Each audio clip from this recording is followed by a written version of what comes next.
Okay, everybody, we're going to get started. Welcome, welcome, welcome to the Brown School here at Washington University. My name is Gina McClendon, and I am the project director for the Voter Access and Engagement Initiative that is part of the Center for Social Development, which is a research center here in the Brown School. So we are very, very pleased that you're here today. And I just want to say a couple of things. One is the reason for this election protection training is we're like 2 weeks from today from our election. And this is a big election, and it's an important election, as all of them are. But one of the things, just to kind of keep this simple, is that the overall theme of this training, as well as the voter access initiative project that we have going, is that democracy thrives best when it's practiced and not prevented. And so this election protection training is really all about guaranteeing and that making sure that everyone has an opportunity to vote. And so we're excited that you're here, that you're interested, that having you here means that you will hopefully sign up and be part of our team on Election Day. And then I also wanted to thank our co-hosts, which is We Can, the West County Community Action Network, for their help in getting folks here. We appreciate you. And the same with Women's Voices Raised for Social Justice. Okay. Thank you so much for being here as well. You know, this takes a group and a team effort to make this work, and so we're super, super excited about this. Before I turn it over to our speaker, I wanted to let you know that our Voter Access and Engagement Initiative, we are doing a research project on Election Day, and we've been allowed access into the voting area. So we have an observational survey, and so we'll have researchers that will kind of look at how people, if the polls are opening on time, that kind of thing, and we're going to be able to do that in St. Louis County, and it looks like we may have an opportunity to do in St. Louis City as well. So look forward to getting the results of that study after the election. And then now I'd like to turn it over to Denise Lieberman, who is our state representative for the National Election Protection Training.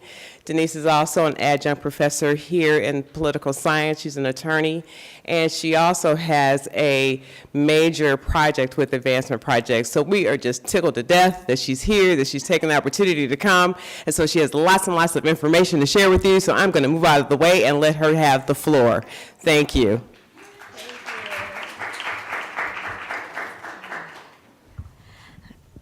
Good afternoon. Thank you so much, Gina, and thank you to all of the co-sponsors of this event. Washington University has been just a really critical partner in our work in protecting the right to vote for a long time, but I see that there are many other really valuable, important partners here as well. The West County Community Action Network, Women's Voices Raised for Social Justice, Jobs with Justice, and a number of other organizations that work to support the Missouri Voter Protection Coalition. Before we jump in and tell you a little bit about this, how many of you are students? All right. And how many of you are otherwise affiliated with the university?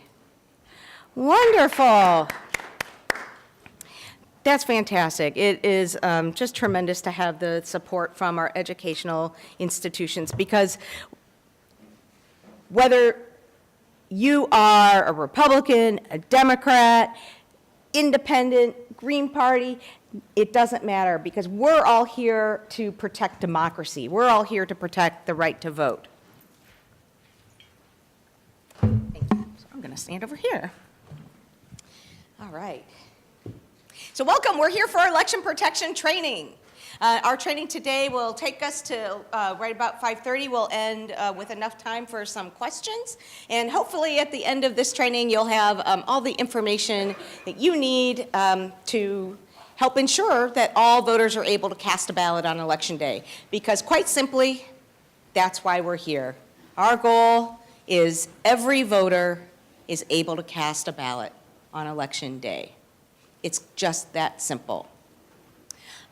And that's what makes democracy work.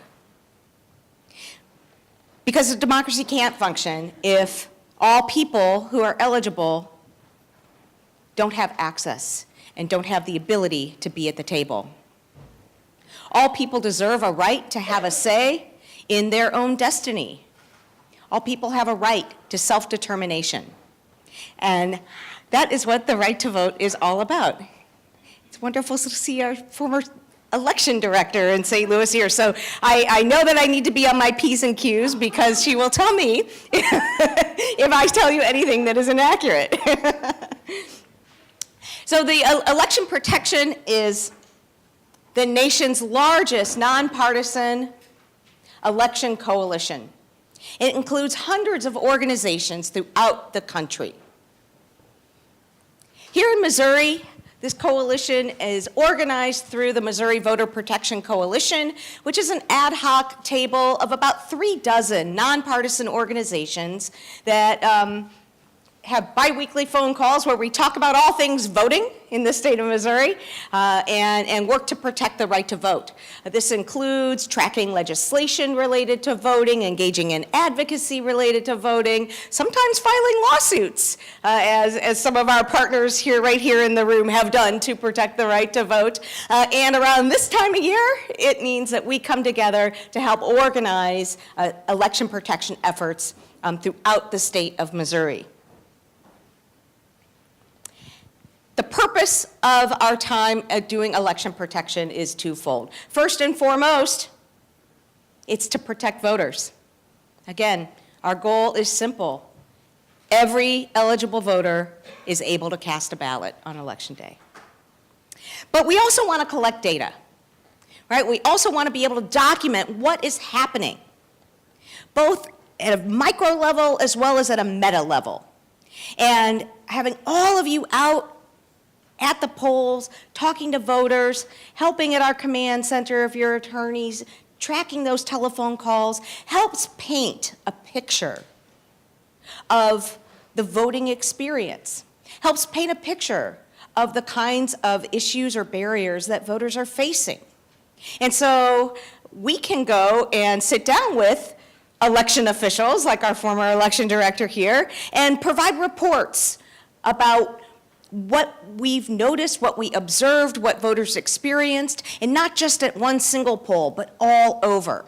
And that helps us identify where there might be areas for improvement, how we might do things systemically better in the future. Election protection has two parts. The first part is a hotline. 866-OUR-VOTE. Many of you may have seen these little cards out in the front. Feel free to take some. We've got a whole lot of them, and if you want more, we'll get you more. If you are going to church, if you are going to a party, if you are going to a community meeting, take some of these with you. They're totally nonpartisan. They have this telephone number on them. 866-OUR-VOTE. This is a national telephone number that anybody, anywhere in the nation can call to get information about voting. In fact, this hotline is live right here and now as we speak. It went live on National Voter Registration Day on September 25th. So if you call right now, a real live attorney will answer that phone and talk to you. And you can call and ask questions as simple as, am I registered to vote? Where's my polling place? What time do the polls open? But you can also call to report any issues, problems, concerns, or questions, like what kind of ID do I need to show to vote? We'll get to that. By the way, the answer changed just this morning, kind of. So it is a really valuable hotline, and we have some exciting news, and that is that this year, so this is a national hotline. There are national call centers throughout the country where attorneys are answering these phone calls, and they've all been trained. And then we have local command centers here in Missouri. We're going to have some organized command centers in St. Louis and Kansas City, and some ad hoc operations in other parts of the state, where we have attorneys who will be on hand to handle any sort of escalated issues that come in. But here's the exciting news. This year, one of those national call centers is going to be located right here in the state of Missouri, trained by moi.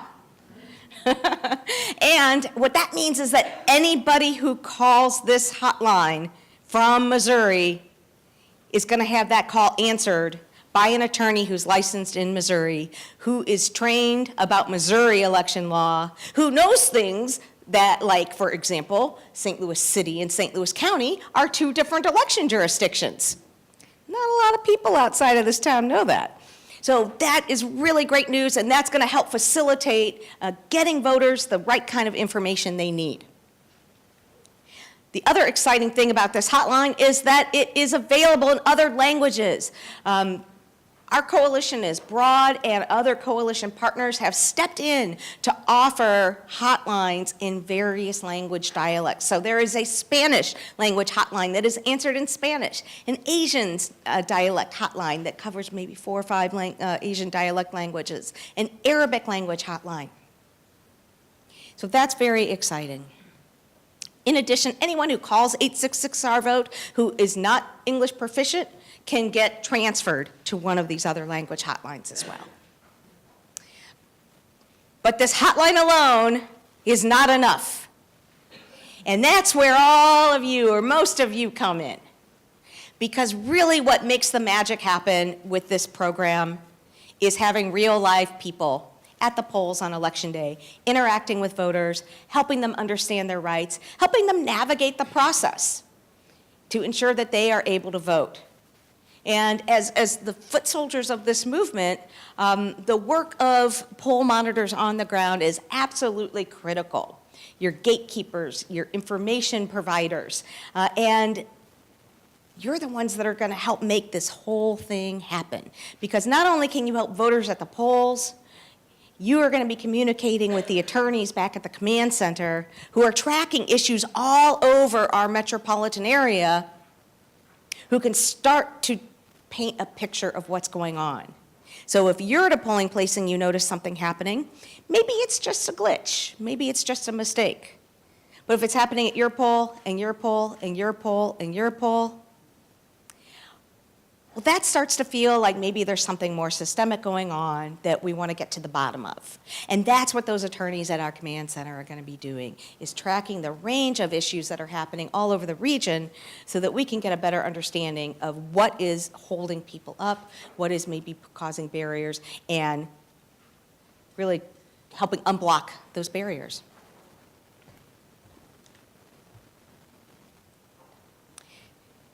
So once you sign up, you'll get access to various social media toolkits. Everything's gotten a lot more savvy since this program first started 14 years ago. So we have Facebook posts and Twitter posts and all sorts of other social media tools to help get the word out. This program works best when people know that they can reach out to us. And this year, they've added another feature. This year, you will also be able to text your election protection question to 97779, and a real-life attorney, someone that knows how to use technology probably better than I do, will text you back. And actually, they're going to have computer systems that allow them to do the texting. But this is very, very exciting. Election protection has grown over the years. Election protection started, actually, in the wake of the 2000 elections. Some of you may remember that was a bit of a contentious election in this country, both here in St. Louis, but all over the country. And in particular, the flashpoint of Florida, which led to a recount, which led to a Supreme Court decision, which ended up dictating the winner of the presidential election that year. And the kinds of problems that happened in places like Florida, but that actually were prevalent all over the country. In Florida, thousands of people were wrongly purged from the voter rolls. It actually happened here in St. Louis, too. I was down at the election board that day. That was before you were there. That was before you were there. And there was no mechanism at the time, right? Lots and lots of lawsuits were filed after the fact that showed that those folks shouldn't have been taken off the rolls. But by then, of course, it was too late. Right? Because once an election occurs, you can never get it back. There's no way to remedy a missed opportunity to vote. And so folks began to realize that there needed to be a presence right there at Election Day to catch things as they were happening, to try and nip them in the bud as quickly as possible. And I was part of those early conversations, having been in that space myself in 2000. And election protection was born, and it's been operating here and across the country since 2004. So what will you be doing that day? Well, there's a few roles that you can play. Many of you will be out at the polls, because having your presence, having your face, having your voice to provide information to voters is so critically important. But if you have any legal skills at all, is there anybody in here who's an attorney? Any law students in the room? If you were doing another training at the law school next week, we're going to get all of them in here. You'll probably be at the command center helping answer those calls into the hotline, helping follow up on issues that aren't getting unstuck by themselves at the polls. And there's also all kinds of opportunities to help in other ways as well. If you're not able to be a poll monitor, but you're not an attorney, there's also other kinds of help that we need at the command center, keeping things organized. We have volunteers that help cook food for us during the day. We have volunteers that help take coffee out to our poll monitors. So there's really, there are jobs for everybody to do. We have tech folks who we're very, very, very grateful for, who help set up all of the computers and printers and all of the other operations at the command center. But most of you are going to be out in the field interacting with voters. And your goal is going to be to monitor polls, provide information to voters, and track their experiences. And the best part is, you're never going to be alone in this process. Even though you might be assigned by yourself to a polling place, we are just a phone call away. You call 866-OUR-VOTE, and you'll get hooked right into our command center. You can talk to one of us. Any issues or questions that you're not comfortable navigating, you're going to be able to talk to an attorney in real time. But what I'm going to tell you is that most of the issues you're going to confront on Election Day, you will be able to navigate. And you'll be able to navigate them with just the information that's on this card. Now, I have to tell you, I'm giving you this card, but I need to tell you it's not accurate any longer after this morning. So we are getting these cards reprinted with new information. So just, that's a caveat. But it's the photo ID portion of the card that has changed. Everything else on the other side is still the same. And what you'll find is 95% of the time, a little bit of information is enough to allow that voter to be armed with the tools that they need to assert their rights, go in and vote.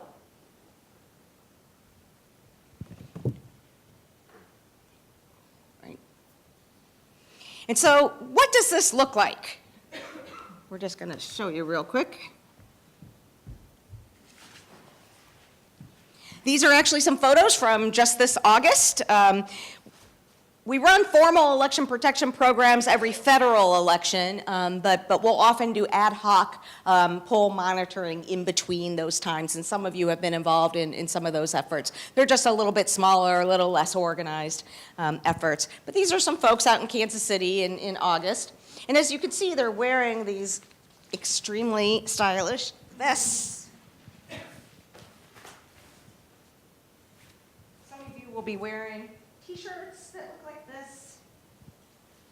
In either event, it's important that we're identified at the polls, and that we're identified as nonpartisan volunteers who are there to do election protection. And this is important. If you think about it, we're going to be the only folks, or some of the only folks, there might be federal observers or international observers at the polls, but by and large, we're going to be the only folks at the polls who aren't trying to sell the voter on anything. We're not there for any ballot initiative. We're not there for any candidate. The only people we're there for are the voters. And that's what makes this program special, and that's what makes it unique. And who can resist the opportunity to wear a bright neon vest? And what you see there is really literally what the program is. And a number of you have done this before.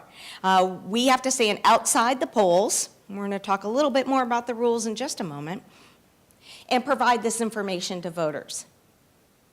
And so here's what we do. As voters are coming in to vote,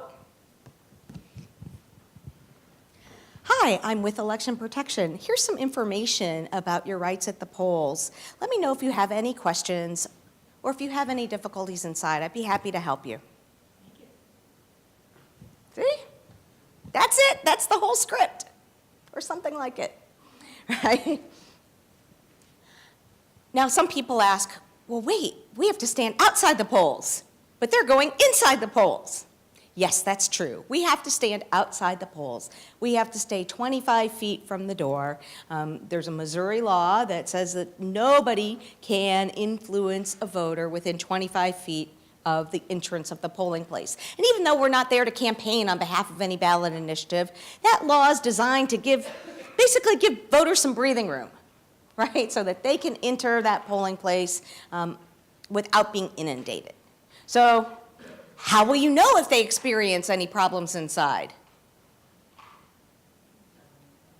They're going to tell you, exactly. You've provided them this information.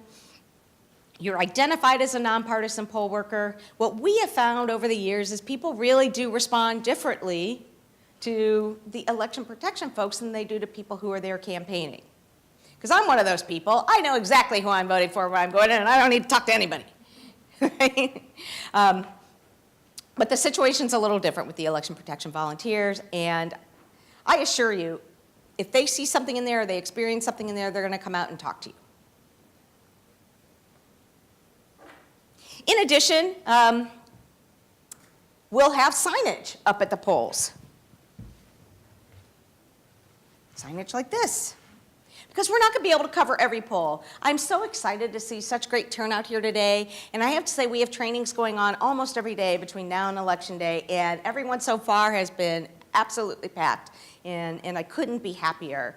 It's really exciting. But we're not going to be able to cover every poll. There are over 400 polling places in St. Louis County alone, over 100 polling places in St. Louis City. We're branching out into St. Charles County this year. And that's just in this metropolitan area.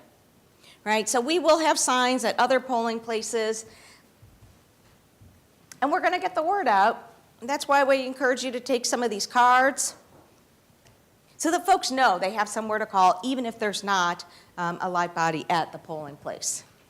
There actually is someone who works at the St. Louis Board of Elections. So this is important, though, and I use that photo because, hey, she's smiling.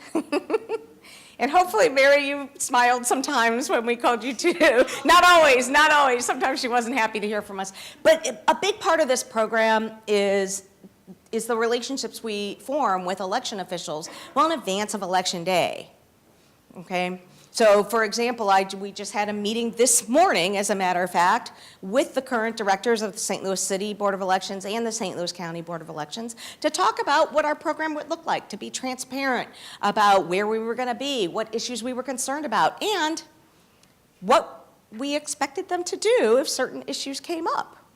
And over the years, that has really paid great dividends, because the election officials know that we're not calling willy-nilly. We're not going to pick up the phone and call the election director because we heard some rumor. That it's going to be verified, that we have a real-life person at that polling place who's talking with that voter, who's trying to navigate the process with that voter. And they're going to know that we've tried to troubleshoot the situation and been unsuccessful in doing so. And they're going to know that our lawyers have looked through and identified something that is going wrong that likely needs some sort of direction from the election official. And it's only then that we escalate that situation to that phone call to the election board. And fortunately, they have been very responsive. When Mary was the election director, I mean, we often would text message and we would send her documentation of issues, and she was able to get that information right away and respond. And on election day, the swiftness of that response is everything, right? So think about a line that has maybe 5 people in it. If something starts going wrong, that line starts growing and growing and growing. And with each passing minute, it gets longer and longer and longer. So the sooner that we can nip any issues in the bud, the better for everyone. And that's particularly true this year. There's going to be a long ballot. Less so in St. Louis City. St. Louis County, a very long ballot. The longer, there's a number of ballot measures, there's judges, there's a lot of people running for office. The longer it takes for people to cast a ballot, the fewer people you can process in an hour. That's just math, right? And so it also means that the sooner we can catch problems, the better, because those lines can start getting out of hand quickly. Okay, for those of you who are attorneys, you'll be at our command center taking those phone calls, helping dig into the problems that the poll monitors are not able to resolve on their own, perhaps giving poll monitors advice. Some of you might even be dispatched to a polling site to provide further assistance. This is a photo. I think some of you might even be in this photo of our command center. We are headquartered in St. Louis at Central Reformed Congregation in the Central West End, and we house both our poll monitors and our attorneys at this location. This is just a real quickie, just so you know. We're not going to go into details about this database, but one important factor of 866 Our Vote is that all calls are logged into a database. And all of the attorneys have access to the metadata of that database. The entire public has access to the actual statistics that come out of that database. This is really helpful stuff if you're sort of a poli-sci voting rights nerd like I am, right? So we can track what kind of issue it is. We can track where it's happening. We can track demographic information. We can track by polling place. And that is how we can start to really identify, again, what that picture looks like. That really helps paint the picture, and it helps us see if something is happening more systemically than we may originally believe. Right? And so we're on the ground now. We're meeting with election officials. We go through the various issues we're concerned about, and we set up protocols. So in our meetings we had with the election officials today, we set up, here's the circumstances when you're going to get that phone call. Here's the person who's going to be calling you. Here's the phone numbers that we're going to be calling you at, right? I'm just kind of skipping through some of this because we want to get to the good stuff, don't we? So that's the bulk of the logistics of sort of what election protection is. How do you get involved? First, sign up. This is important. This is a website, protectthevote.net. It's actually also a national website, but anybody who signs up there from Missouri gets put into a database and gets an automatic email with a list of all the upcoming trainings and a link to a survey where you can select your preferred shift, you can select the jurisdiction you want to work in, you can even select your preferred location if there's a particular part of town you need to be in, and if you want to be with a buddy, there's a place to indicate who you want to be partnered up with. So please do sign up.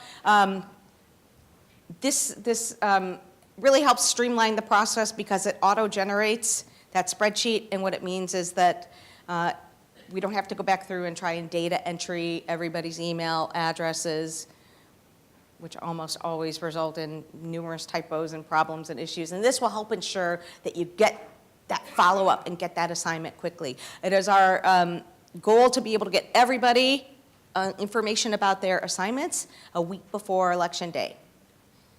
It's very likely you'll get it over the weekend. We're doing trainings every day this week. And there'll be more next week too, and we'll plug anybody new who comes in, we'll plug them in. Because honestly, there's plenty of places. There's plenty of places to go. So if you get your assignment and you're outraged and you can't possibly imagine monitoring the polls at Brittany Woods Middle School, just reply to the email, we'll reassign you, and we'll make it work. There's a lot of flexibility to this process, and we've learned over the years that you just have to be nimble. You really do, because we have, that was nimble.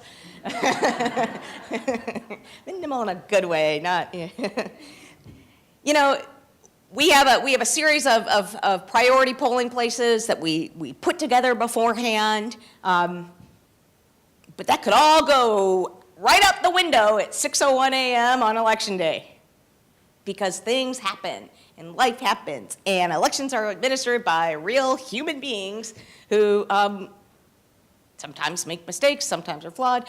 So we really have to be able to readjust on the fly. But the way that we identify polling places is several-fold. It's not exactly scientific, but it's really designed to maximize our ability to make a difference. We really want to go where the need is greatest. So we look at polling places, for example, that serve the largest number of voters. Some polling places service large numbers of voters. Some places serve small number of voters. We look for polling places that serve multiple precincts, right, where people might be coming in who get different types of ballots. That's a potential for confusion there. We look at polling places that serve communities with high proportions of voters of color, because historically those are areas that tend to be under-resourced, under-serviced, tend to have longer lines, tend to have greater amounts of problems. And we look at polling places in districts where there are competitive races, because the voter turnout is likely to be high. We look at locations where there are lots of new people registered to vote, because people who are going into that voting booth for the very first time, this is a new experience for them. And we know that the more you vote, the more comfortable you are with the process. The newer you are to the process, or the less the less commonly you vote, the more likely you are to experience some glitches. But again, it's not entirely scientific. And we also realize and appreciate that one of the biggest values of this program is that it's community members helping their neighbors, right? We're not parachuting in to some community that's not our own, right? And so there's value if you want to be at the polling place in your community, in your neighborhood, helping your neighbors protect the right to vote. Right here on campus, for example, I teach a class on voting rights and election law. I make my students participate in election protection, and make them. I mean, it's part of the learning experience. and a lot of times we assign them to the polling place on campus, so that they're helping their fellow students, right? And that's really a valuable thing as well. So, protectthevote.net. When you get that link, you'll be able to select a preferred time slot. We will take you all day long. I'll be there all day. Some of you will be there all day.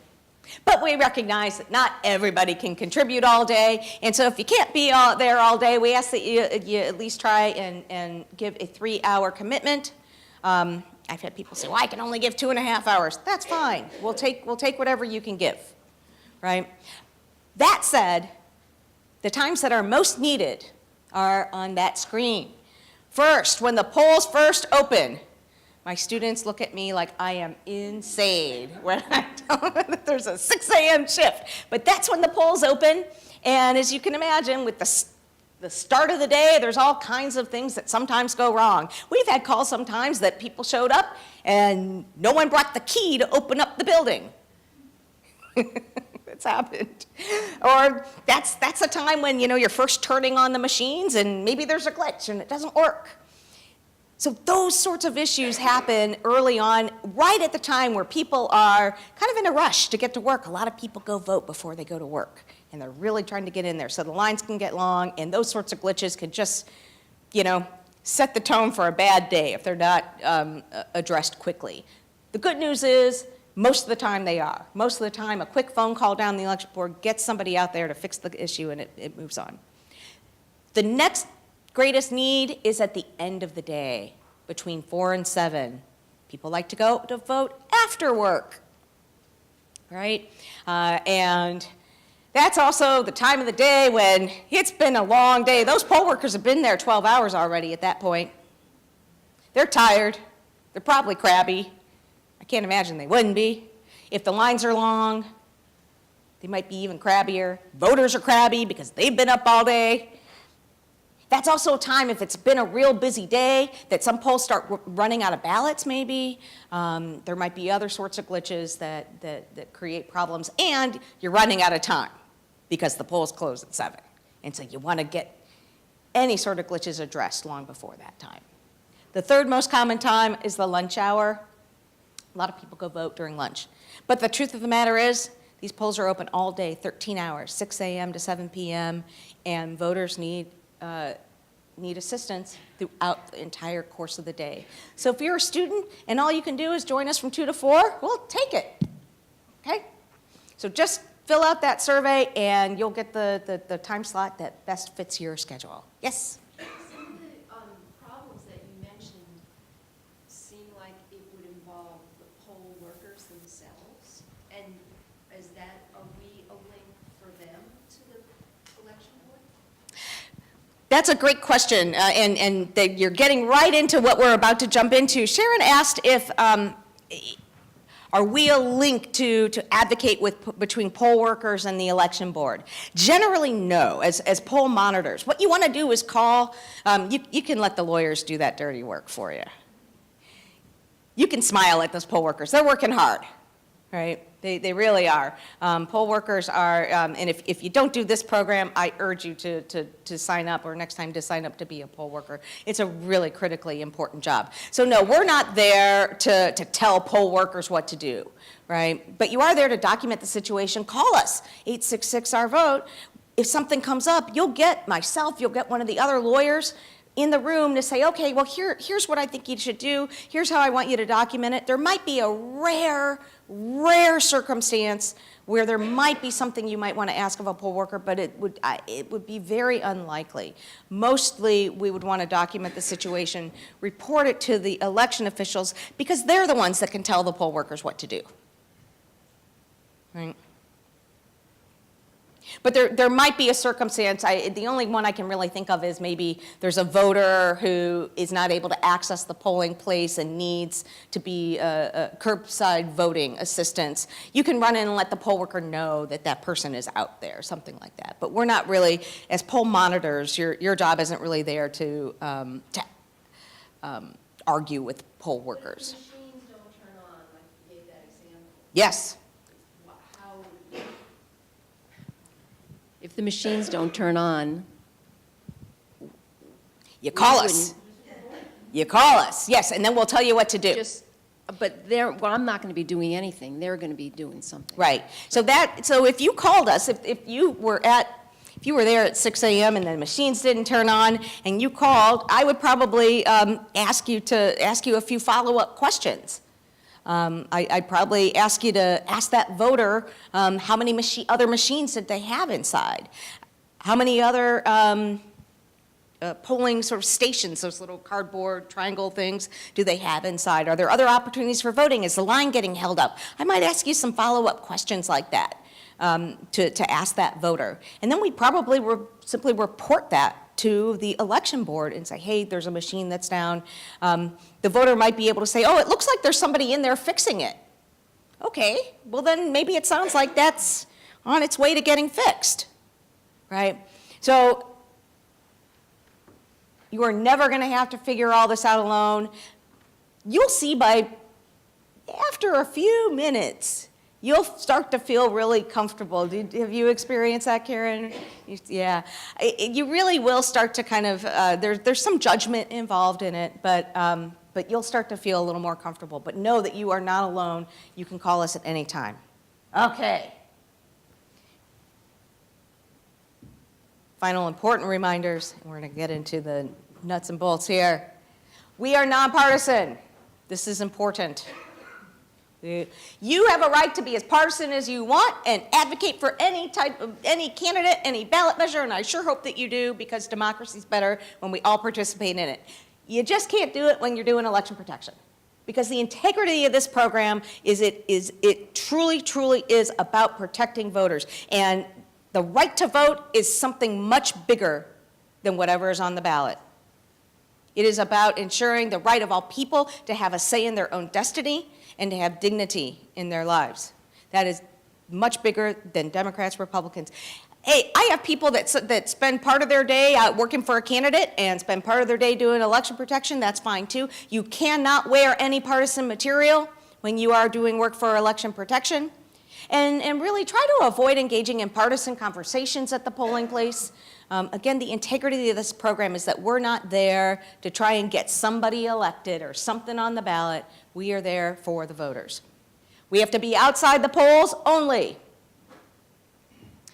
There may be, look, if you have to go to the restroom, take your vest off, go inside. Oftentimes the poll workers will let you use the restroom, that sort of thing. But in terms of where you have to stand, you need to be outside. And finally, this is the legal ethics portion of our presentation for the lawyers. No legal advice. Providing information to people does not constitute an attorney-client relationship. We can provide information, and if things escalate, there have been a few times where that's happened. We work that out internally. There is a process for building something up to litigation and creating an attorney-client relationship, but simply talking with a voter itself does not constitute an attorney-client relationship. Yes? Before you go on, can I go back to the second point about not going inside the polling place? Yes, Ruth? You had indicated earlier that we might have to run up if there's somebody who needs curbside voting. So would we take our election protection thing off and? Yeah, usually. I mean, if there's a reason to go in, you probably want to take off your materials. We're going to get to that in a moment. Most of the people who show up who need curbside voting will probably have somebody with them. Really, anybody can go in and alert a poll worker that there's a need for curbside voting out there. Okay, now the fun stuff. Some of these we're going to whip through real quick. Some of them we're going to linger on for a little bit. So these are the kinds of issues that voters may confront on Election Day. And we're going to tell you a little bit about what the law says and what we're going to do about them.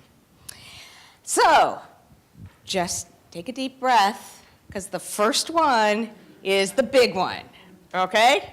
So I promise you, if you can get through the next 3 to 4 minutes, the rest of this is going to be easy. Okay, and I'm going to try and make this as easy as possible. Voter ID. I don't even want to ask the question. If this were class, I would say, is a photo ID required to vote in Missouri? Oh, boy. Some of you guys have read the paper as recently as 11 o'clock this morning. Yeah, that's basically right. This is a real hot button issue. It's been a hot button issue in Missouri. Missouri is really the poster child for photo ID. We were one of the first states to pass a photo ID law back in 2006. But it's a real hot button issue right now because there was a law that was just put on the books last year. There were several lawsuits, including a lawsuit in which several people in this audience in the West County Community Action Network participated in, that resulted in a ruling, including one that actually came down this morning. I changed this presentation this morning. Actually, I changed it at 1 o'clock right before I came over here. And here's the top line takeaway, and I'm going to take you a little deeper. The top line takeaway is, if you are registered to vote and you have a photo ID or a non-photo ID, you can vote a regular ballot. You cannot be asked to sign a legal statement. If you are a registered voter and have a photo ID or a non-photo ID, if you are a registered voter and have identification, you get a regular ballot. The judge's ruling this morning said that voters cannot be made to sign a legal statement if they provide a non-photo ID, which was a part of this law, a part that has now been struck down. Yeah. So this is complicated, and unfortunately, that's the part of these cards that I'm giving you the great big caveat on, okay? And so that's why we're getting these cards reprinted, hopefully on an expedited schedule. So here's the deal. Here's the back end of this story. This law that went into effect last year said, and if you flip your cards over to the photo ID part, it said, hey, if you have a photo ID, a state-issued photo ID, you get a regular ballot. So that means an ID that's issued by the Missouri Department of Motor Vehicles, like a driver's license, a non-driver's license, or a federal ID, like a passport or a military ID. And that those things had to be non-expired and have your photo on them. If you presented that, you got a regular ballot, good to go. Now, because lawmakers understood, and because of the spate of litigation on photo ID laws all over the country have demonstrated, many people don't have that kind of ID. So lawmakers crafted this caveat that said, well, there's got to be a way to vote if people don't have one of those photo IDs. So they said, okay, here you go. If you don't have one of those photo IDs, but you've got something else, we're going to make you sign this legal statement known as an affidavit. It's a legal statement that you sign under penalty of perjury. And as long as you present a non-photo ID or an alternate ID, you still get to vote that regular ballot. So that statement basically said, and that statement was written into the law, and it said, I attest that I am Denise Lieberman. I understand that a photo ID is required to vote. I do not possess a photo ID, and I understand the state of Missouri will assist me in getting one of these IDs. That's basically what it said. So in the court case that Trish and Jake were involved in, the judge said that statement was unconstitutional, that it was misleading, because it said a photo ID is required to vote. But as you can see, you still get a regular ballot even without it. So the judge said you can't use that statement. And by the way, Missouri, you also can't have any advertising or signs or anything else that suggests a photo ID is required to vote, since you can clearly vote without one. So there was an appeal to the Missouri Supreme Court. It went back down, and this morning, the judge ruled that local election officials have to carry out that order. So that's all you got to remember, okay? If you have ID and you're registered to vote, you can vote. If you don't have any ID at all, you can cast a provisional ballot. That provisional ballot will count if you come back with a valid ID, or if the signature on that provisional ballot envelope matches the signature on your voter registration, which they keep on file at the election board.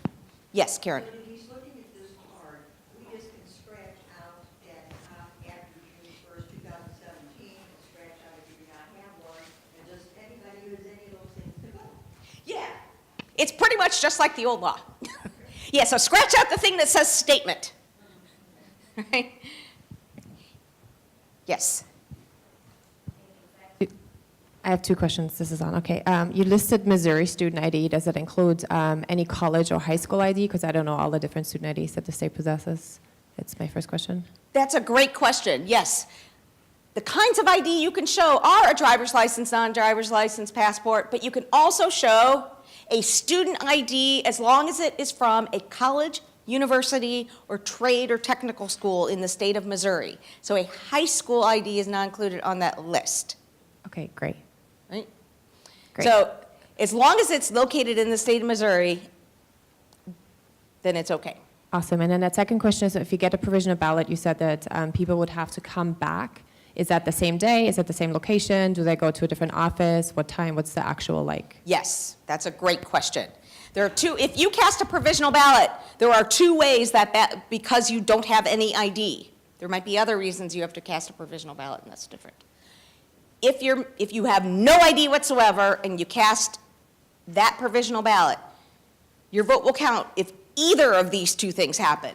Either you go back to your polling place with that ID before it closes at 7 o'clock, or if you don't do any of that, if you don't come back, and we know lots of people can't come back, that ballot provisional ballots get set aside.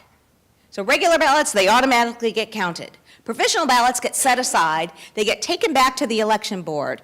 You have to complete information on the back envelope of those ballots about your status as a registered voter, and they look that up after Election Day is over. They have 2 weeks to certify those ballots. And so they spend time after the election is over digging through their files to see if they can find you.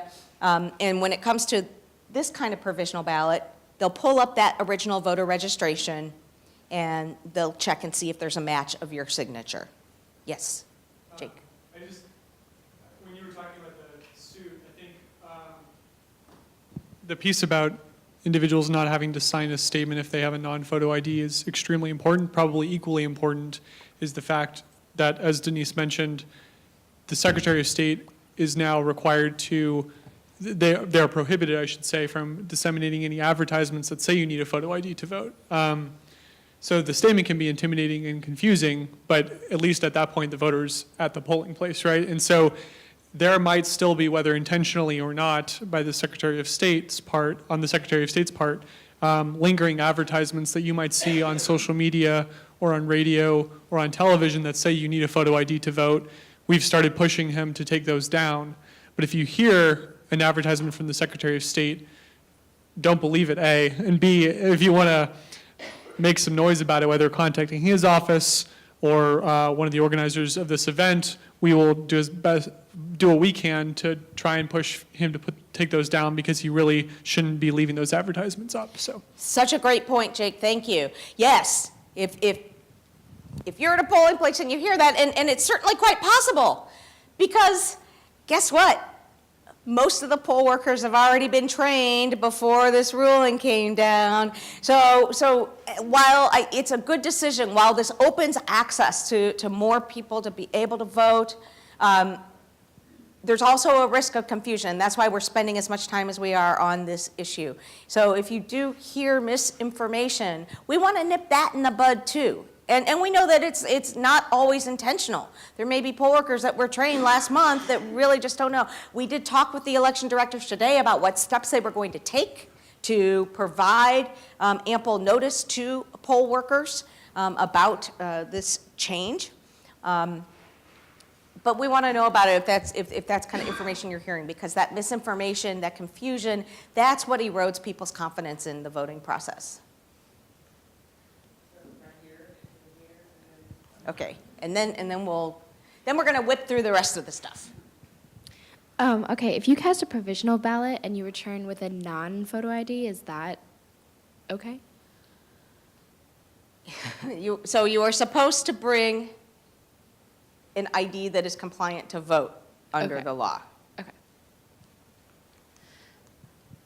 I just want to clarify, so if we see any sign that says must show ID to vote, whether it says photo or not, whether it includes the word photo or not, it really isn't true, because a provisional, you still have to have, so Yeah. there should not be any sign there at all, whether it indicates photo or not. We requested today to get copies from the election officials of those posters when they create them. So we're going to be taking a look to ensure that they're not And- sort of misleading or deceptive. But the truth of the matter is that to get a regular ballot, you do need to show some form of ID, but it does not need to be a photo ID. And then if we see a sign, we call you. Yeah, And just let or you know take a right now. photo of it. If you're inside the polling place, don't take a photo of it. It's illegal to take pictures inside the polling place. I said, don't take pictures inside the polling place. I said, if you see signage, that's another thing that you can do. You know, we all have cell phones now. If there are issues that are easier to document through a photograph, take a picture on your phone and text it to us, right? And then we're going to move on. So if somebody comes out and tells you that they were not allowed to vote, and we call, are you going to like talk to them then and tell them what to do? Okay. Yes, we are going to talk to them right then and there. That's what's so great about this. Or we'll talk to you. Yes, you could be on the cell phone and you could say, hey, I've got this voter with me. Here's an issue that's come up. And we might direct you to ask some further follow-up questions, which we're going to show you sort of what that scenario might look like. Or we might say, hey, you know, yeah, put us on with that voter. We got a couple questions for him. Oftentimes, digging in and getting a little bit additional information can often really root out the cause of the issue. Okay. Is there any circumstance where that legal statement would be necessary for the voting process? Not with respect to photo ID. But any So other there are circumstance? statements, so for example, there may be other circumstances. If you first registered to vote this year, but your voter registration card was not fully completed, there may be circumstances wherein you're allowed under the law to actually provide that updated information at the polling place, and you would complete what's called sort of a certified voter affidavit, and that would allow your registration to be completed. But that's a different kind of statement. So no, there's no circumstance, I mean, the way I read this ruling, and again, it just came down a few hours ago, but the judge was awfully clear in the language, and I'll be happy to share the order with you, but no statement on photo ID. All right? Okay. So here, by the way, there's other lawsuits as well, and I just want to show this because it's a fun photo. So this is just last week as well, or 2 weeks ago. There's a lot of litigation. This is another lawsuit challenging photo ID, and we just had oral arguments in that case a couple of weeks ago. But the outcome of that case will not affect this year's election, so there we go.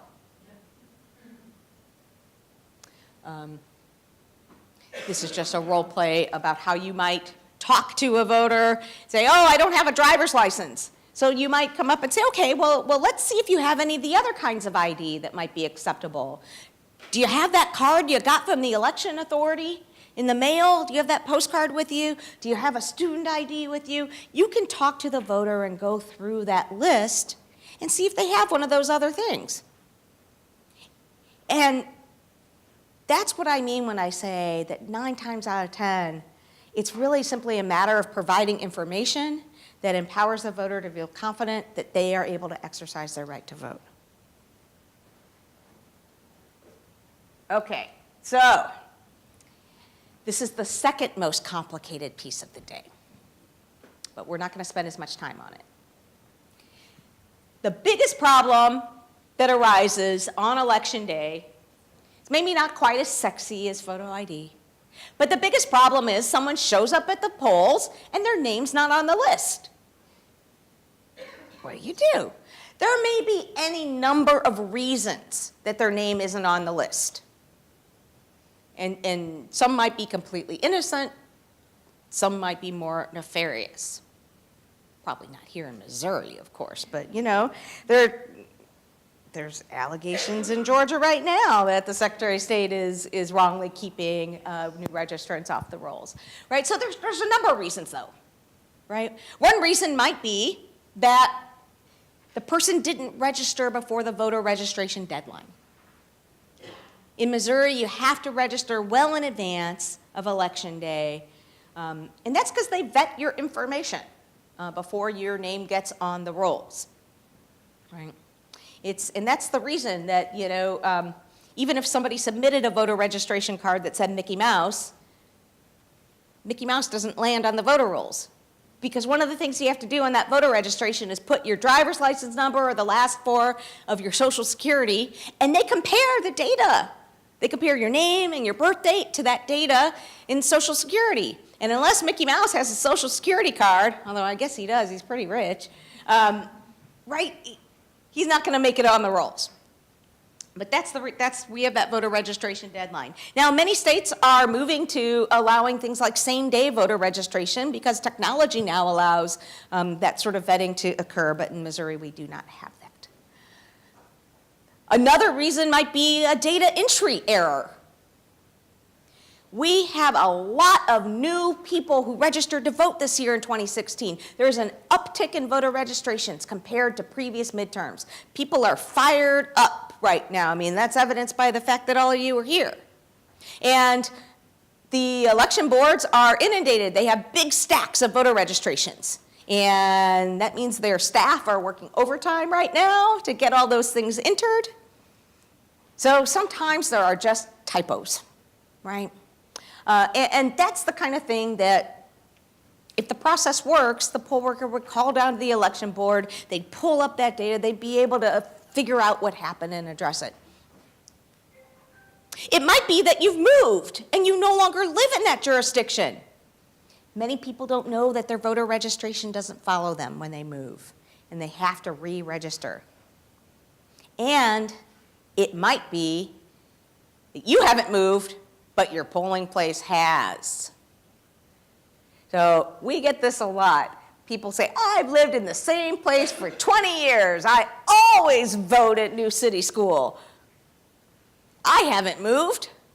Well, maybe your polling place did.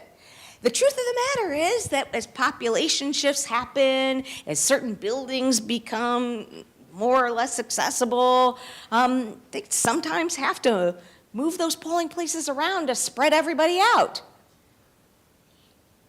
And that's why it's really important to check that postcard you get from the election board in that week before the election, because there's a couple good reasons. And that's another thing you can ask these voters. Did you get one of those cards in the mail? Because if they did, that's a real good sign that they're registered to vote, because only people that are on the rolls get that card. And second, that card lists where you are supposed to vote. And in Missouri, you have to vote at the right place for your vote to count. That's why it is the number one bullet point on this card. You have to vote at the polling place that serves your address. Yes, ma'am. Could you clarify the moved part? Because I know somebody that had moved and hadn't updated, the registration, and he had been told that he could still vote even though he hadn't updated his registration. That was a perfect segue. Here's the rule. It depends on if you've moved to a new election jurisdiction. By and large in Missouri, election jurisdictions are by county. But there are a couple of confusing exceptions. So if you move within your election jurisdiction and you did not update your voter registration by the deadline, you can update that registration at the polling place. So that's a circumstance where you might fill out one of these affidavits. But it's a statement saying I'm updating my address. You can also update your name, by the way, if you recently got married or divorced, right? They'll ask if the name is the same, and you could say, oh no, I went back to my maiden name, right? And you can update your name, and you would fill out one of those affidavits at the polls. The tip on this is, if you've moved within the same election jurisdiction, they still have you on the list, right? So each election jurisdiction keeps a list of all the people. Now, they have access to the whole statewide database. So hopefully one day in the future, we will sort of move into the 20th century and allow greater flexibility in this, but this is how it is now. So if I move from University City to Creve Coeur, I was previously registered in St. Louis County. So St. Louis County still has me on their list. And so I can update my voter registration since I've moved to Creve Coeur. However, if I moved from the Central West End to Creve Coeur, I would not be able to, because St. Louis City is a separate election jurisdiction from the rest of St. Louis County. That's why it's so valuable to have Missouri lawyers answering these calls, because nobody else knows that's the case. And by the way, the same thing is the issue in Kansas City. Kansas City proper is a separate election jurisdiction from the rest of Jackson County. So they have the same issue. Yes? If you move within the same county, where do you submit your change of address? You can submit it at the polling place. You can also submit it at the Board of Elections. And you can complete a voter registration update. If you have moved to a new county, you must have re-registered by the voter registration deadline. It's like a brand new registration. Yes? So if you go to your old polling place and haven't updated it, you can still vote, right? You are supposed to vote at the polling place that serves your address. I cannot advise you to do otherwise. I'm aware that people do that sometimes. But the law says you need to vote at the polling place that serves your address. On that previous slide, was the first reason something that might be fixed on the day of the election, incorrect removal or? Yep.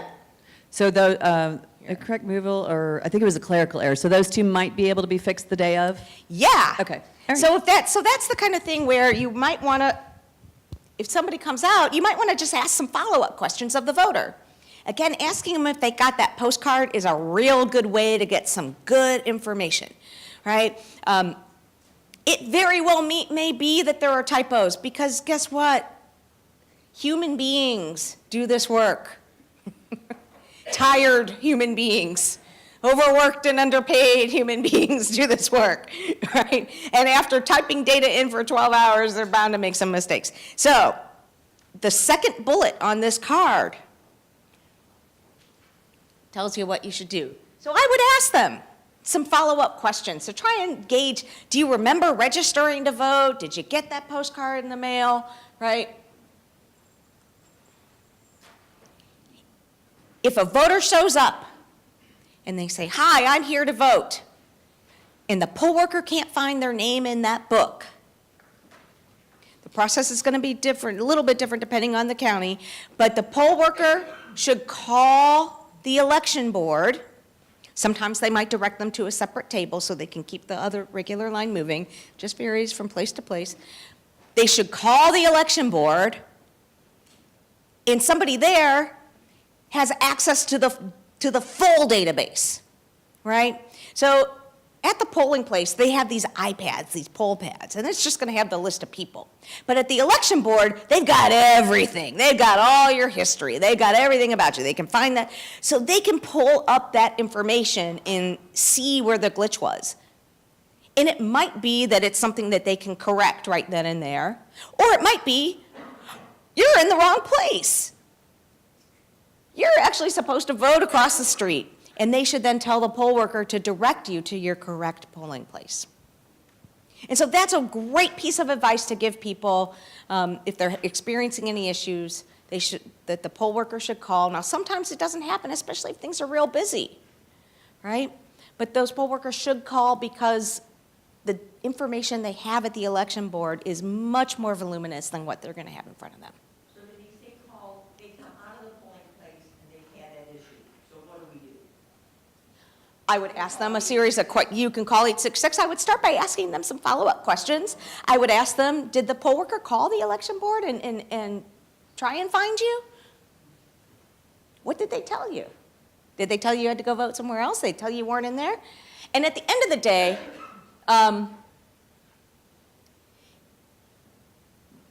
if nobody can find you anywhere, if you do not exist in the voter registration database, If they can't find you, can't figure out, you are allowed to cast a provisional ballot. Right? And again, that's a ballot that gets set aside, put into a pile, and it gets taken back to the election board later on. And they've got a bit of time after the election is over where they can maybe spend a little bit more time kind of digging through and seeing if they can figure out what happened to your voter registration and your application. And if it turns out you were in fact registered to vote and it was just a glitch, then they will count that ballot. But you have to be in the right place. And that is why using some of these apps that various groups have where you can check your correct polling place is the best piece of advice you can give somebody. Check your registration before Election Day. Check your polling place. Because your name won't be on the list in the wrong place, and your vote won't count in the wrong place. Yes, ma'am? If someone comes out and you ask the questions and you know the answer, do you have to call the number, or you just say you need to go back in and ask? You them don't have to call us, I just didn't no. know if you needed the data or if you can solve the problem. Yeah. Okay. I think, in my experience having done this for many, many years, is that you are going to be able to resolve most of the issues with the information that's on this card. The revised card, once we get it reprinted with the correct photo ID information. Okay. So a real just quickie on this, because we had some problems with it during the April municipal elections. So there are a lot of people who've registered to vote for the first time. There's a federal law that says first-time voters who register by mail, like people who mail in a voter registration card or who complete one at a voter registration drive, they have to show ID the first time they vote. Well, in Missouri, all voters have to show ID, and so that covers those first-time voters. Those voters should not be made to ask to present a second kind of ID. It's not like, oh, you're here to vote, show me ID. Oh, you're a first-time voter, show me a different ID. One ID should be fine. Again, except in the limited scenario where a person did not fully complete their voter registration application, where they would have received something in the mail saying you're going to need to bring this additional information to complete it, like Social Security or something. Okay. Next issue, felony disenfranchisement. These laws differ from state to state. The big issue we have here is simply confusion. Oftentimes, people who are told or believe that they cannot vote because they have a felony record in their past, here's what the law says. And by the way, the laws vary from state to state. 2 states, you don't lose your right to vote at all upon conviction. You can vote from prison. 4 states, you lose the right to vote for the rest of your life. For the rest of your life if you were ever convicted. There's an amendment in Florida on the ballot this November, Amendment 4, that would change that state law. In Florida, 10% of the voting age population cannot vote because of a felony conviction in their past. So here's what the rule is in Missouri. If you've been convicted of a felony, you lose your right to vote while you are incarcerated and while you are on probation or parole. But once you are off of state supervision, off paper, your right to vote is restored. You are eligible, and you are eligible to register just like anybody else, right? So people who are not registered or whose registrations had lapsed would have needed to register by that October 10th deadline. But they shouldn't be asked to present any additional paperwork at the polling place or anything like that, okay? In addition, people who have not been convicted are allowed to vote. So people who are in jails or in the workhouse, and there's a big campaign going on right now to help ensure that people who are in the workhouse get access to absentee ballots. And they are allowed to cast a ballot. And there's a whole host of social science data that demonstrates the positive effects to communities to allowing people to vote. So Denise, if I have a felony in a state that has a law around voting, how does that impact me if I move to Missouri? So if I'm in Illinois and I move to Missouri, which law do I follow? It's the law here. It's your status in the state you are attempting to register to vote in. In fact, I have a client, I'm challenging Louisiana's felon disenfranchisement law. I have a client, he had been convicted in Rhode Island. right to vote in Rhode Island was restored because it gets restored once you get out of prison. He moved to Louisiana to go to law school. Louisiana, you're disenfranchised during the entire term of probation and parole, and he lost his right to vote after he had regained it. So he's a lead plaintiff in that lawsuit. Yeah. So did I understand that you can, there are times you can register at the poll? Not in the state of Missouri, you cannot register at the polls, no. There are a number of states, about a dozen or so states right now where you can, but Missouri is not one of them. In Missouri, you had to have registered by October 10th. Okay. The last couple pieces. Dirty tricks, deception, challenges. Political parties are allowed to have credentialed challengers inside the polling places. Those people are allowed to stand near the table where you come in to register. And you walk in and you say, "Hi, I'm Denise Lieberman, I'm here to vote." They're allowed to observe that, and they are allowed legally to say, "I challenge your eligibility." But they have to have a reason, okay? So that's the deal there. There had been a period of time, really more about a decade ago, where there were some real aggressive challengers who were using that process as a voter suppression tactic. They have to have a reason to believe either that I'm not really Denise Lieberman or that I don't really live on Waterman Boulevard anymore. And they have to have a reason for that belief. Not just that I don't look like I don't live on Waterman anymore, right? And even that alone doesn't mean that you can't vote. What that will trigger is a follow-up verification process. That would then cause that poll worker to have to call down to the election board and check and confirm. And if I check out, I get to vote, right? So just because I'm challenged doesn't mean that I can't vote. We haven't seen the sort of spate of sort of aggressive challenges in recent years that we did for a little while. Intimidation, misleading information, that's the kind of stuff we do want to know about quickly. If people are providing misleading information or inaccurate information, that could violate the law. There are several laws, including federal law. The Voting Rights Act makes intimidation illegal, and Missouri law as well makes it illegal to induce or coerce or basically intimidate voters at the polls. And it sometimes happens. I mean, we have this issue now that will legitimately come up regarding the photo ID laws. And there's a potential for misinformation about that. We want to know about it. We want to be able to track that. That's going to be real important, because if there are officials who are providing misleading information about that law, they're going to be in contempt of that court decision today, right? We've seen other kinds of misleading information in other places. In Wisconsin in 2008, there was a flyer that was circulated in parts of Milwaukee,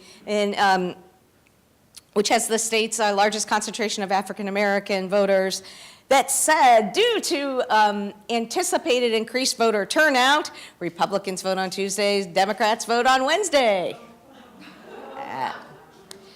There's all sorts of rumors that go around. If your home has been foreclosed upon, that you cannot vote. If you have a warrant out for your arrest, that you cannot vote. None of those things are true. If you have unpaid taxes, none of those are true. You should pay your taxes. But it's not going to prevent you from voting. You do have to stand within 25 feet of the polling place. And then finally, police. This is something that we are tracking. It has been an issue at various points over the year.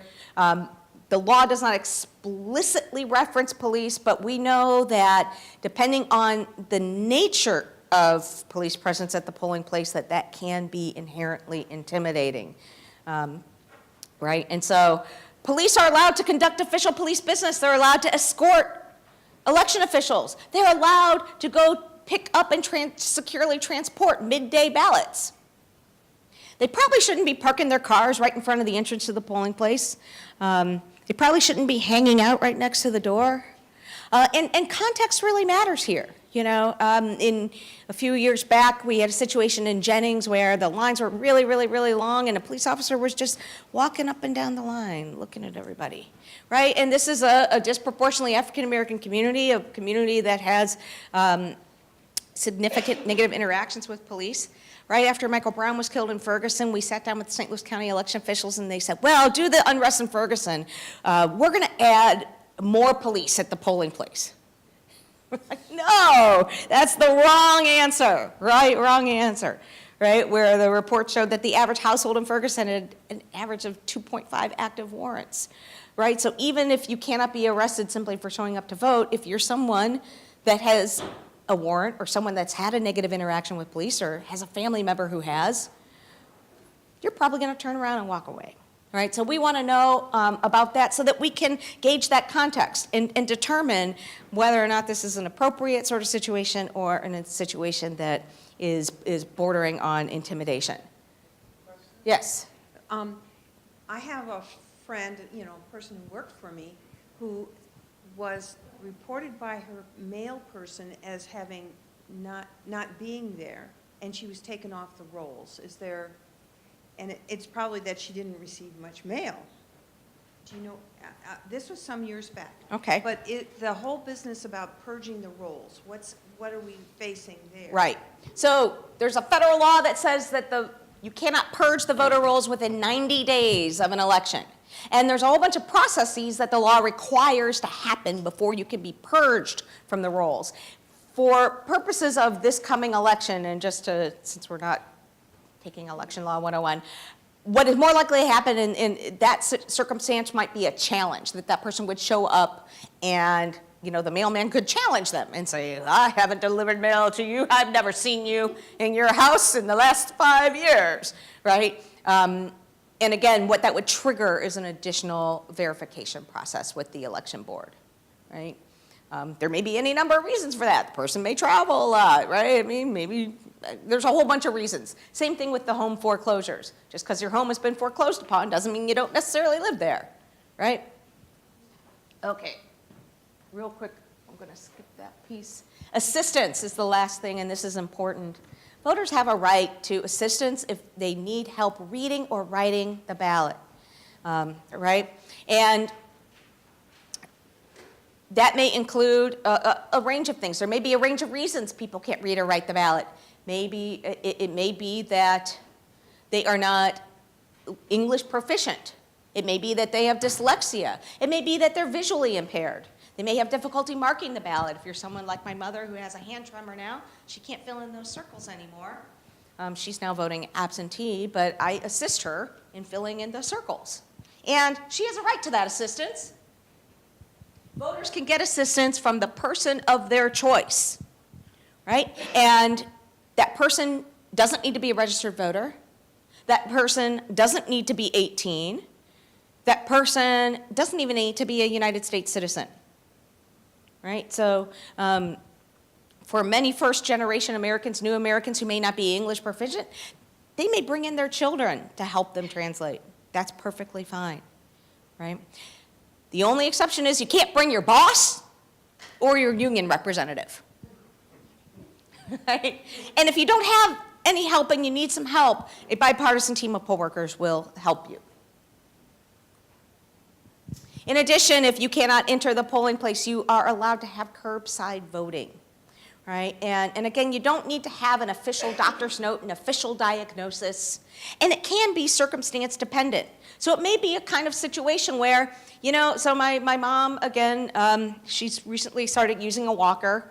So she's mobile, she still works. She's 87 years old, she still works. God bless her, right? And she walks.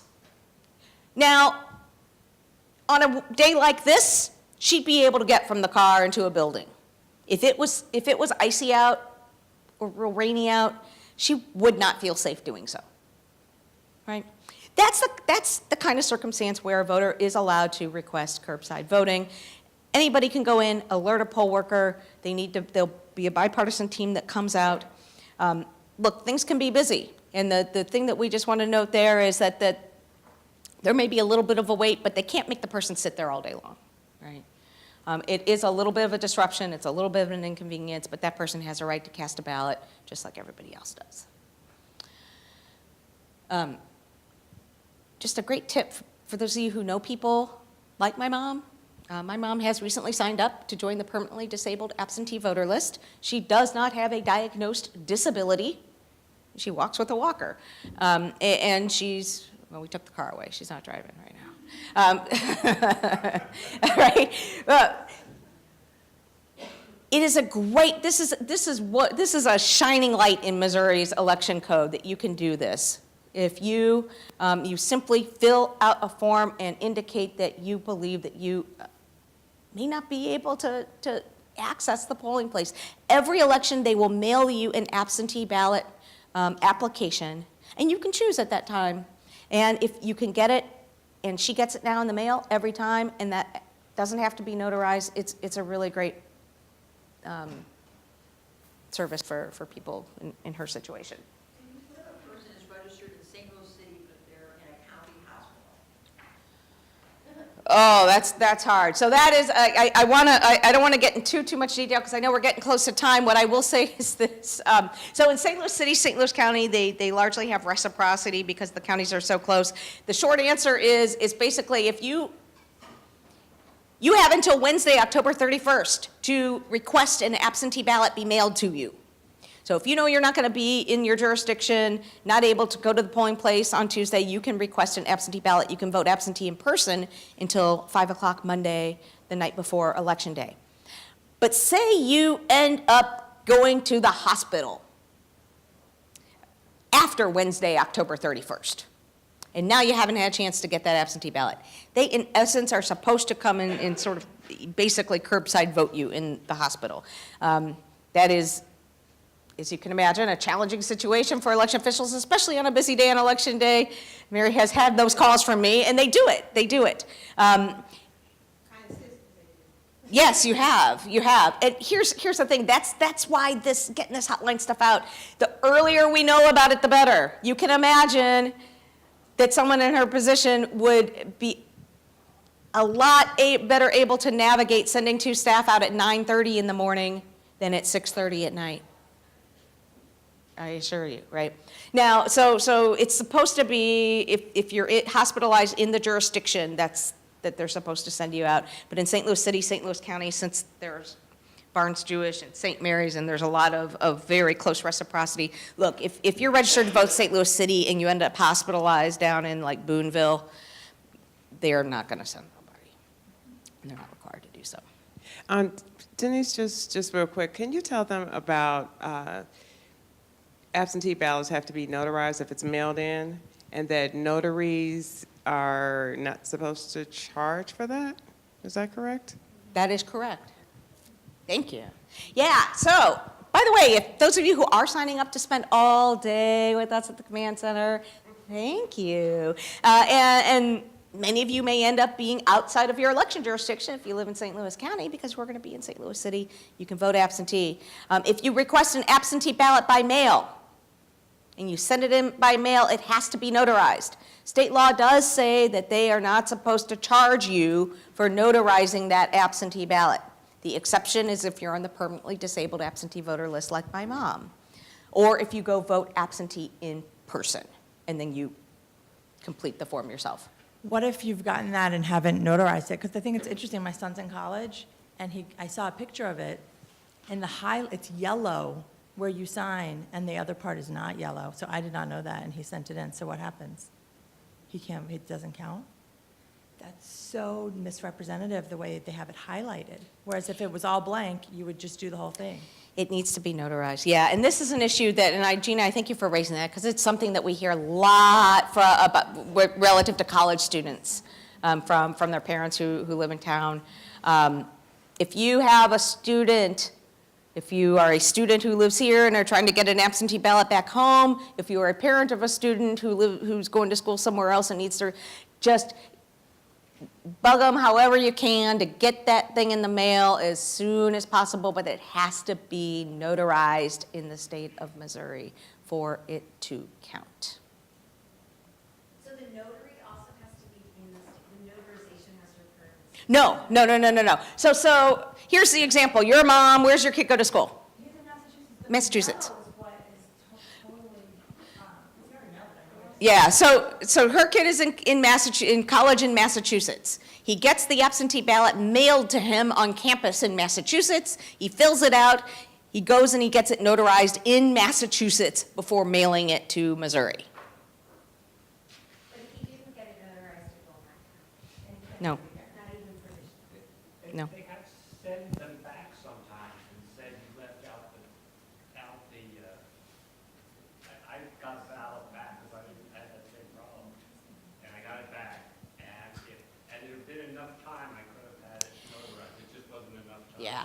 So here's, long story short, if you know somebody in this situation, run to the post office, get that thing notarized, get it in the mail as soon as possible, because it has to arrive, it has to be in the hands of the election board by the time the polls close on Tuesday, November 6th.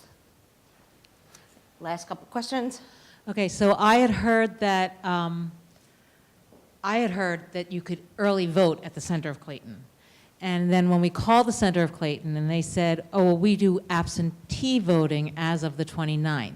So the question I have is, and then I saw that you actually have to file for apply for absentee voting by the 30th. Is that correct?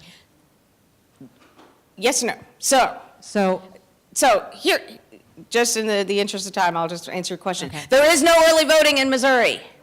We do not have early voting. Many, many states do. It works really well. Lots of people vote early. We don't. I wish we did. Our coalition continues to advocate for early voting in Missouri, but we do not have early voting. What we have is absentee voting. And what that means is that you have to assert a very limited number of reasons that you cannot make it to the polls on Election Day, such as you'll be outside the jurisdiction, illness, a religious practice, some other reason like that. The rules are slightly different if you are overseas or in the military, so I'm not going to go to those, but for the rest of us run-of-the-mill folks, if you want to have that absentee ballot mailed to you, you have to submit that application by Wednesday, October 31st, close of business. But if you want to vote absentee in person, then you can appear in person at election board headquarters up to 5 p.m. on Monday, November 5th. In St. Louis City, you go to 300 North Tucker. In St. Louis County, there are 4 locations. There's the main office for St. Louis County Election Board Northwest Plaza, and there are 3 satellite locations, one at the center of Clayton, one in West County, and one in South County. And you know where you can find out all this information? On the election board's websites. Both St. Louis City Board of Elections and St. Louis County Board of Elections have really good websites. I really got to say, over the years, they've gotten better and better, and they are chock full of handy information, including all the places where you can vote absentee, the hours, the phone numbers where you can call for that information. So they are both pretty user-friendly websites. So if we are working in the jurisdiction for this, in a different jurisdiction, I could walk into the center of Clayton and do my voting on that premise. I won't be actually at my own poll. I intend to vote absentee before the election. Yes. How do we get our beautiful vests? Ah, yes. Thank you. So this will close us out here.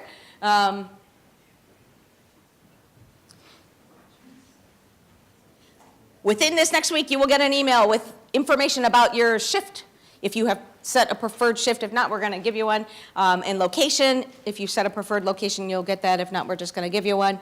And location of the command center and where you can pick up those vests. We will be at the command center, which is at Central Reformed Congregation, 5020 Waterman, and you'll get all this in this email, along with helpful phone numbers.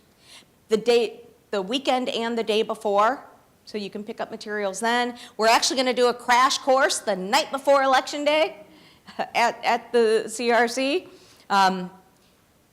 If your shift is not until later in the day on Election Day, you can also just come on Election Day, pick up the stuff, and get it then. It's particularly, and even if you have a 6 a.m. shift, the center will be open beginning at 5 a.m. I assure you, we're going to have plenty of coffee, extra coffee, more coffee, food. We'll have plenty of food, plenty of snacks, plenty of water, plenty of coffee, plenty of hot chocolate, all that good stuff. So please spend time with us there. Please bring your cell phone. Sorry that they keep forgetting to change that slide. We're not doing surveys this time. The palm cards, dress comfortably. I mean, you know you're going to be cute already, huh? But no need to wear those stilettos. That's just not really the place for it. You will be uncomfortable. You can bring a chair with you for those of you who may have difficulty sitting. In addition, if you have other impairments that would make it difficult for you to stand out at the polls, just indicate it on that survey, and we'll find other jobs where you don't have to do that.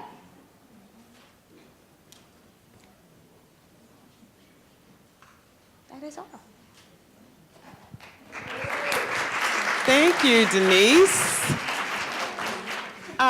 So if we have, when you signed up on Eventbrite, we have all of your information, and so we'll send out a little thank you note, and we'll send the 866 number, and then we'll also send the link so that you can sign up, and then once you sign up, then you'll get more information through from that website. So we are super, super excited again, and thank you everyone for coming. Please grab a cookie on your way out, and thanks again.